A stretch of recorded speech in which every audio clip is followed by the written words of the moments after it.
Hi, hello, வணக்கம். Welcome to Just Samaiyal, Akhila's Kitchen in Tamil channel. இன்றைக்கி நம்ம பார்க்க போகிற ரெசிபி கொஞ்சம் காரமான பெப்பரி ஃப்ளேவரோடு இருக்குங்க. ஆமாங்க, பேபிகார்ன் பெப்பர் ஃப்ரை அதுதான் இன்றைக்கி நம்ம பார்க்க போகிற ரெசிபி. வாங்க எப்படி செய்யலாங்கிறத நம்ம பார்ப்போம். நான் 12 பேபிகார்ன் எடுத்திருக்கேன். ஸோ அதுக்கு ஏற்ற மாதிரி தான் நான் என்னோடய ரெசிபி இருக்கும். ஸோ நீங்கள் எவ்வளோ பேபிகார்ன் எடுக்கிறீங்களோ அதுக்கு ஏற்ற மாதிரி உங்கள் இன்க்ரீடியன்ஸை நீங்கள் அளவோ குறைக்கவோ கூட்டவோ செஞ்சுக்கலாம். இப்போ ஒரு கனமான பாத்திரத்தில் 1 டீஸ்பூன் மிளகு, 1 டீஸ்பூன் சோம்பு ரெண்டுத்தையும் நல்லா வறுத்து எடுத்துக்கலாம். எண்ணெய் விட்டு வறுக்க வேண்டாம், சாதாரணமாக வறுத்தாலே போதும். ஸோ ரெண்டுத்தையும் நல்லா வறுத்து மிக்சியில் நல்ல பொடியாக அரைச்சி தனியாக எடுத்து வச்சுக்கோங்க. திரும்ப அதே பாத்திரத்தில் 3 டேபிள் ஸ்பூன் நல்லெண்ணெய் விட்டு நல்லெண்ணெய் சூடானதும் 1/2 டீஸ்பூன் ஜீரகம், அப்புறம் கொஞ்சமாக கருவேப்பிலை ரெண்டுத்தையும் சேர்த்து ஸ்லைட்டாக வறுத்து எடுத்துப்போம்.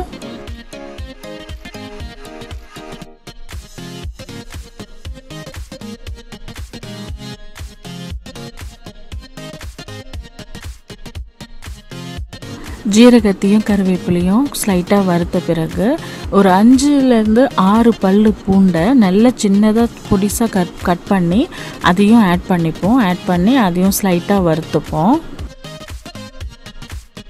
இப்போ ஒரு மீடியம் சைஸு வெங்காயம் எடுத்திருக்கேன். அதை நல்லா தூளாக நறுக்கி அதையும் ஆட் பண்ணிக்கலாம். வெங்காயத்தை நல்லா வதக்கி எடுத்துப்போம். வெங்காயம் நல்லா வதங்கட்டும். வெங்காயம் நல்லா வதங்கின பிறகு நான் சொன்ன மாதிரி 12 பேபிகார்னை நல்லா சின்ன சின்னதாக கட் பண்ணி, ரொம்ப சின்னதாக இல்லை, ஓரளவு கொஞ்சம் மீடியம் சைஸில் கொஞ்சம் கட் பண்ணி அதை ஆட் பண்ணிப்போம். ஆட் பண்ணி அதுவும் நல்லா வதக்கணும். ஸோ இப்போ ஒரு 1/2 டீஸ்பூன் இல்லை தேவைக்களவு உப்பை ஆட் பண்ணிக்கலாம். ஸோ ஆட் பண்ணிவிட்டு ஸ்லைட்டாக அதை வறுத்துக்கோங்க.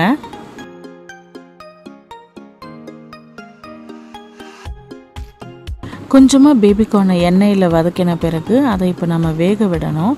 ஸோ அதுக்கு தேவையான அளவு தண்ணியை விட்டு, ரொம்பவும் தண்ணி விடக்கூடாது. ஸோ ரொம்பவும் தண்ணி விட்டால் ரொம்ப வெந்துட்டாலும் நல்லா இருக்காது. அதனால் அப்பப்போ கொஞ்சம் கொஞ்சம் தண்ணியை விட்டு நம்ம பேபிகார்னை வேக விடுவோம். எனக்கு பேபிகார்ன் கொஞ்சம் க்ரன்ச்சியாக இருந்தால் தான் எனக்கு பிடிக்கும். அதனால தான் நான் கொஞ்சமாக அப்பப்போ தண்ணியை விட்டு இதை வேக விடுறேன். ஸோ உங்களுக்கு நல்லா வேகணுன்னா அதுக்கு ஏற்ற மாதிரி நீங்கள் தண்ணியை விட்டு வேக விட்டுக்கோங்க. ஸோ இப்போ நான் பேபிகார்ன் மோஸ்ட்லி வெந்துருச்சு. அதனால் இப்போ நான் நல்ல ஒரு வாட்டி பரட்டிக்கிறேன் பேபிகார்னை. என்னோடய பேபிகார்னுக்கு இன்னும் கொஞ்சம் கிறிஸ்பினஸ் ஆர் க்ரன்ச்சினஸ் வேணுங்கிறதுனால நான் 3 டீஸ்பூன் அரிசி மாவு ஆட் பண்ணியிருக்கேன். நீங்கள் அரிசி மாவும் இல்லை கார்ன்ஃப்ளவரும் ஆட் பண்ணலாம். எப்போத்தாலும் கார்ன்ஃப்ளவர் ஆட் பண்ணுறது உடம்புக்கு நல்லதில்லை அப்படிங்கிறதுனால நான் இப்போதைக்கு அரிசி மாவு ஆட் பண்ணிக்கிறேன். ஸோ உங்களுக்கு எது தேவையோ அதுக்கு ஏற்ற மாதிரி நீங்கள் ஆட் பண்ணிக்கோங்க. ஸோ இப்போது நல்ல ஒரு பெரட்டி விட்டுக்கலாம் பேபிகார்ன் நல்லா. அதாவது அந்த அரிசி மாவு நல்ல பேபிகார்னில் நல்லா ஒட்டிக்கும். ஸோ உங்களுக்கு கொஞ்சம் எண்ணெய் தேவைப்பட்டால் இந்த சமயத்தில் கொஞ்சமாக எண்ணெய் விட்டுக்கோங்க. ஸோ கொஞ்சம் ஸ்லைட்டாக கொஞ்சம் பேபிகார்ன்லாம் லைட் ப்ரௌன் கலர் ஆகிற வரைக்கும் ஸ்லைட்டாக நம்ம வறுத்துப்போம். அரிசி மாவு ஆட் பண்ணதுனால கொஞ்சம் உப்பு குறைஞ்சிருந்தது. அதனால் ஸ்லைட்டாக கொஞ்சம் உப்பு ஆட் பண்ணிக்கிறேன்.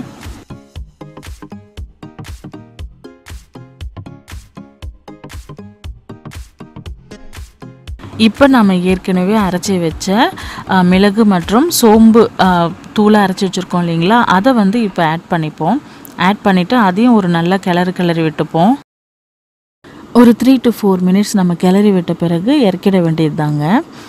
அவ்வளோதாங்க, சூப்பரான காரமான பெப்பரி ஃப்ளேவரோட பேபிகார்ன் மிளகு வறுவல் ரெடி ஆகிடுச்சு.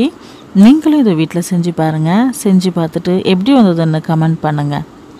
உங்களுக்கு இந்த வீடியோ பிடிச்சிருந்ததுன்னா லைக் பண்ணுங்கள், ஷேர் பண்ணுங்கள் மற்றும் சப்ஸ்கிரைப் பண்ணுங்கள். நன்றி.